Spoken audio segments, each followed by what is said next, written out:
It's pretty rare that I cheer for anyone to lose their job. I know it can be traumatic, no matter who you are on a personal level. I don't want people to suffer.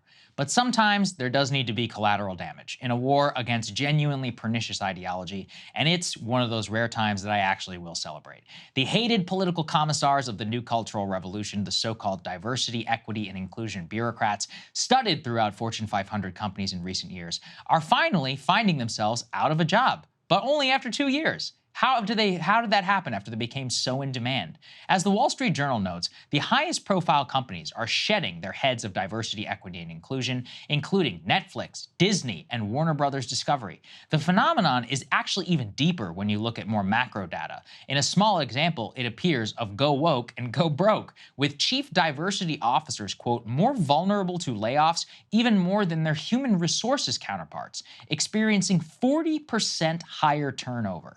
Similar data shows that the number of searches for prospective DEI officers is down, according to one recruiting firm, quote, the lowest level that he has seen in 30 years. So what happened exactly?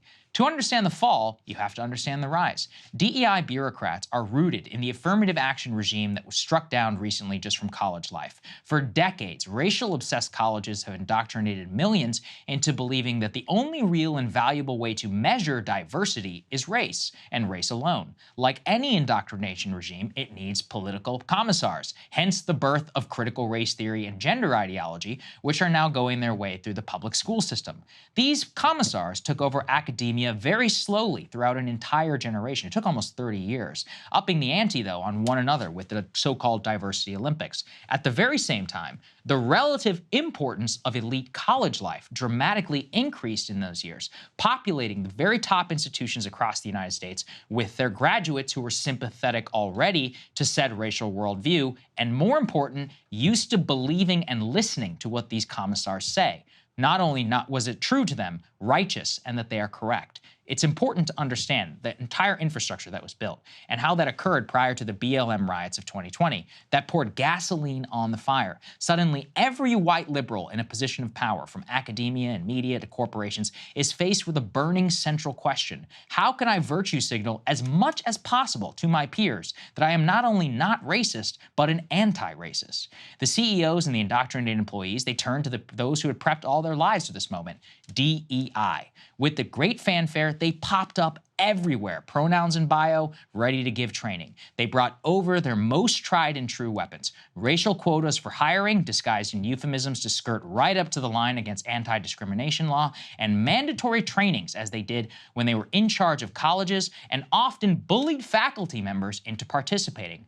Mandatory DEI trainings are now well known over the last 3 years in corporate America. And what do these trainings actually do? As Jesse Singal explained just a few months ago, quote, they often gear more towards sparking revolutionary understandings of race relations than solving organization-specific problems. They often blame white people or their culture for harming people of color. Signal cites one activist, Tema Akon, her work that cites concepts like objectivity and worship of the written word as characteristics of white supremacy culture, or Robin DiAngelo of white fragility fame, whose explicit goal is to make white participants, quote, uncomfortable in their trainings.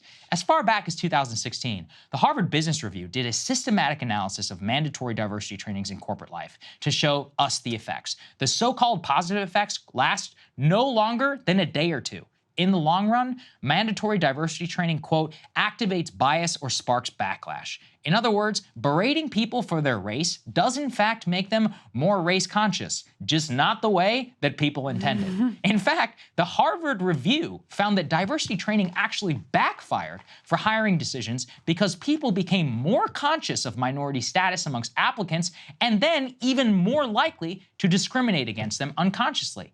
None of this research stopped companies from jumping on the bandwagon, exploding perhaps one of the worst industries in modern American history. A report issued just a few months ago from global industry analysts estimates that while DEI will take a hit, the global market for training is some $25 billion by 2030. The US market alone is estimated at $4.3 billion in 2022, likely to still grow year over year. The tensions at play in these trainings are on display in a story that just broke yesterday with news out of Canada, the suicide of a former Toronto school principal, Richard Bilkso, Bilkso found himself persona non grata in the spring of 2021 when he argued against a DEI training and said that Canada was, quote, a bastion of white supremacy and colonialism. He eventually was harassed repeatedly on Twitter and publicly by these DEI trainers in question and their supporters, and according to his friends, he never recovered from the public smearing of him as a racist. He killed himself just 4 days ago. So how do we avoid such tragedies? How can we achieve a more opportune society, which best meaning people in diversity business actually do want? For this, we can actually turn back to the Harvard Business Review for intuitive advice, which is profound nonetheless. How do you get people to believe more in diversity? You put people together on teams where they have to work together in equality. Contact alone is a proven way to make people come away less, quote, unbiased, especially, like I said, if they're working on equal footing and can view each other as human beings. That's usually the answer to many of our woes as a society. Just talk to people on an equal footing. It doesn't take long. You got to see how much you have in common. It's actually a human trait that we should strive to foster rather than the other one, a learned one. When someone's yelling at you to accept something that you will usually try your damnedest then not to acquiesce. To get away from that, you need to fire a lot of these DEI bureaucrats. You need to let people be people, because I really think it's as simple as that. Isn't that a profound finding from that study?